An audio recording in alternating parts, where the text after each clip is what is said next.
As a buyer, there's 5 things that you don't want to forget about that are going to cost you or possibly cost you money after you purchase a home. Because remember, when you purchase a home, you don't have maintenance to call. You are maintenance. So the 5 things that you don't want to overlook is you want to account for the utilities you need to pay for. Do you have gas? Do you have water? Do you have sewer? Do you have electric? Do you have oil? Like, what exactly are your utilities? And making sure that you can afford those utilities as well as groceries, as well as your actual mortgage payment. So when thinking about a mortgage payment, take those monthly costs all into account. And we, as your agent, can actually reach out to the seller's agent and see if they have an average utilities cost.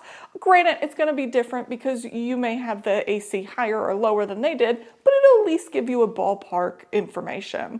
Don't forget about taxes, because taxes are a thing that you're going to have to pay, not just your real estate taxes, which you'll pay in your mortgage, but you're going to have to pay personal property taxes depending on what county you move to, and they may fluctuate depending on the county. Some counties are a little higher than others. Luckily, those usually only come twice a year, but just know those are an expense that you will have.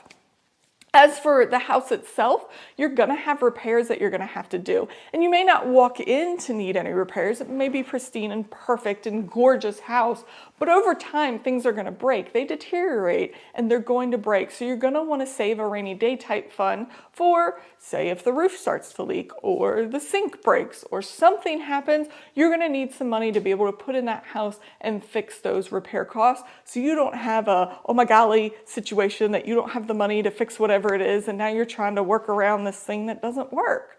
You also want to think about, hey, is my windows in my house, are they old or are they new when you're moving in? So when you're looking at a house, look at the windows, because if they're older windows that are single pane windows, at some point you're going to want to replace them, because a double pane window is going to really help on your utility costs. As someone who has done this to 2 houses, I understand that.